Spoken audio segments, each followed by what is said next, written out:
bit different world. Could you please maybe introduce yourself? My name is Noman Ahmad, and now I'm a student of PhD. My major is hydropower engineering. It's basically water conservancy and hydropower engineering.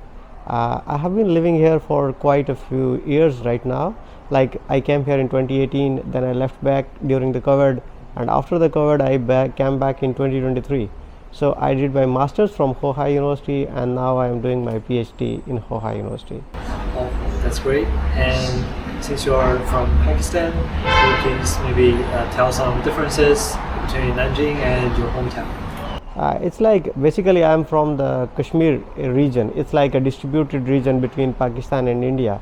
So Kashmir is not very developed. It's like all natural. You will see mud houses, you will see green fields, and there's no infrastructure like very big infrastructure. You will see small roads there. So my hometown is like that. But I have been living for like maybe 15 years around in the capital, Islamabad city. And Islamabad is very much green, and it's not like Nanjing. Nanjing is very vast, very big, with lot of big buildings, with lot of modern infrastructure like subway and lot of things. Islamabad is like a bit traditional place, but in a modern way.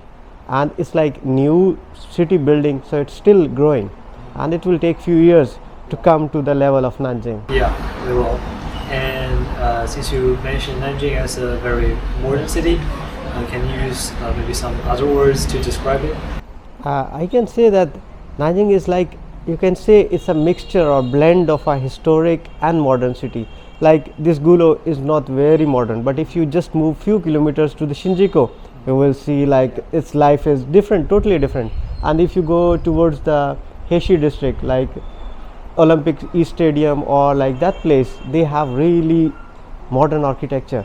And that architecture is showing the technology, like the diversion of China from that historic arches to the new modern infrastructure. Some people say that big cities in China, maybe Shanghai or Beijing, are very busy. People rush there anytime. And what do you feel about Nanjing? And also, can you maintain your own pace of life in this city? I would say I have been to Shanghai, and I would say people say it right that Shanghai is very busy. You always feel like you are always in a hurry, like you have to do something really good. But for me, Nanjing is like, maybe I am adjusted to Nanjing city, but for me, Nanjing is like going with my pace of life now. Like I am enjoying here, I am doing everything on time. So it's not giving me a lot of pressure, a lot of burden right now. But I think as the PhD will progress, this will come to me as well. The life will get busier, and there will be a lot of pressure or burden on me also.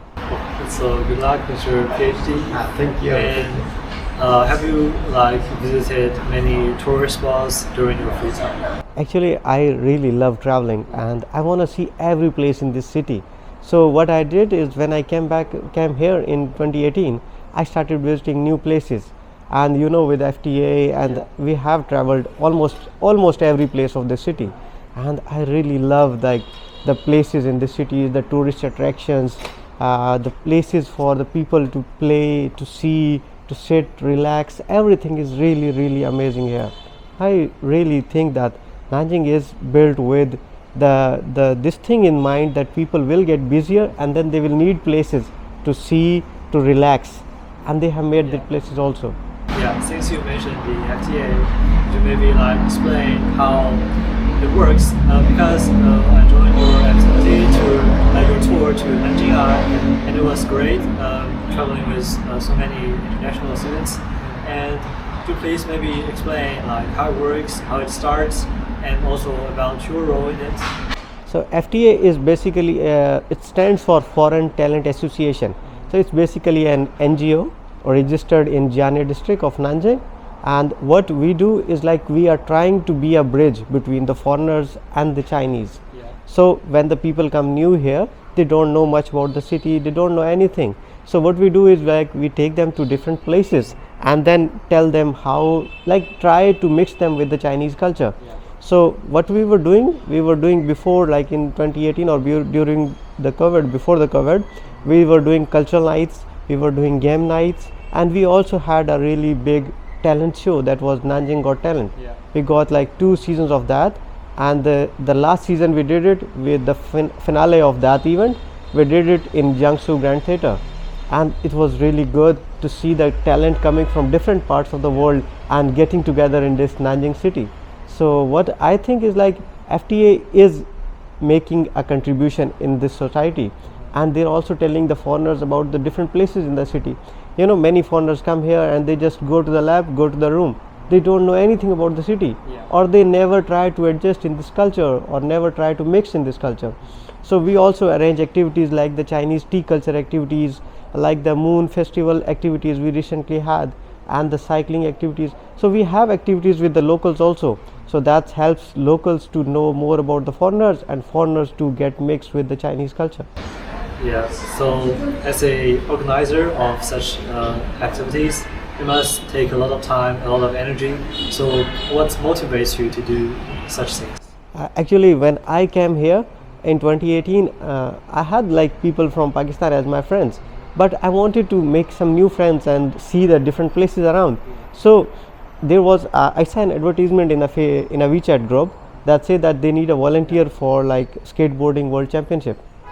So it was FTA basically, and I joined them. And after that, when I see how they are working, I started getting into it, and then they inducted me as a volunteer. So what motivates me is like every time when there's an activity, I think I will meet some new friends here. I will meet someone new. So I go there, I enjoy there, and I also think that it's my contribution to the society or to the foreigner society, that what I can do is like take them to different places. So this is my part, and I think I should do my part very well. So this is a motivation that motivates me every time there's an activity, I should go there. Since you've traveled to so many places, I think you traveled to Thailand, maybe Not Thailand, but I have been to Malaysia. Malaysia. Oh, Malaysia.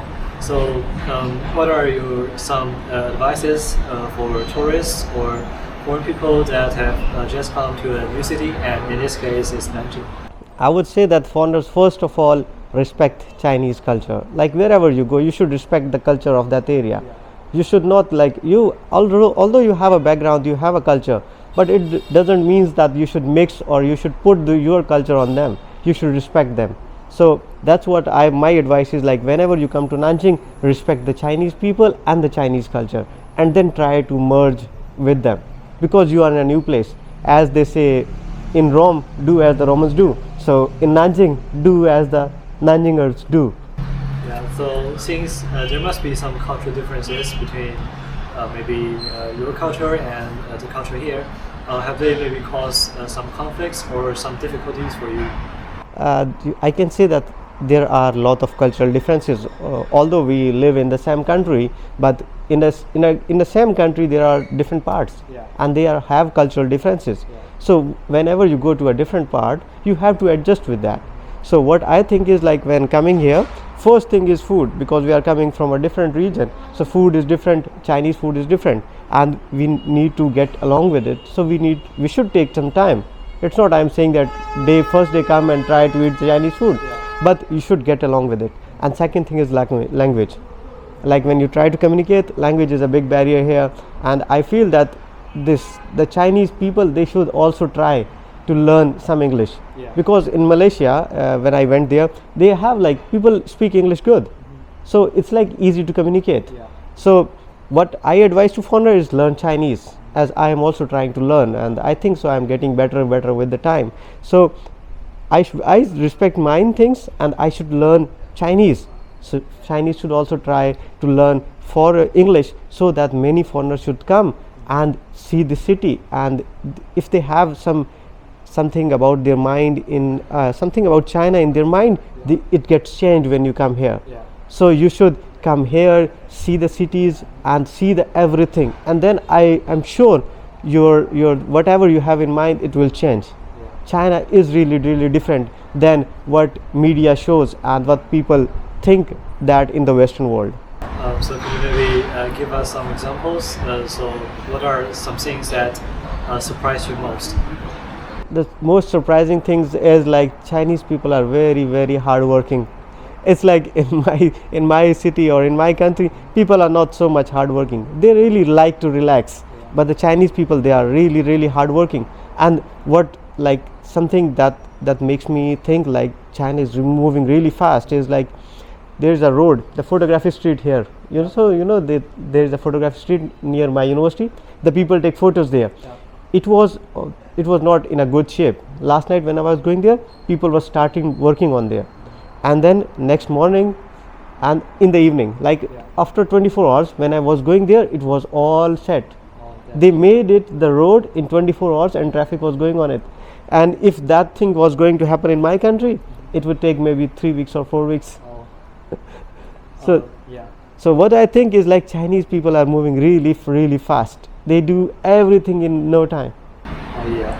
So though you are like adapting or adjusting quite well, now you must maybe have met with some difficulties, and like who do you prefer to turn to for help?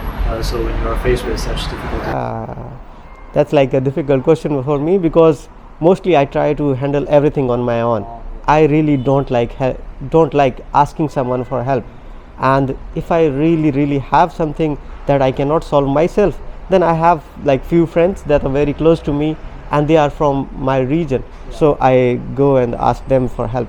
But I really don't like asking anyone for help. I like to manage everything on my own.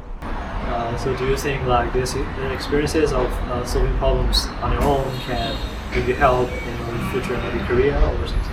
I think it will help, because it allows me to depend on my own self, to not depend on any other one.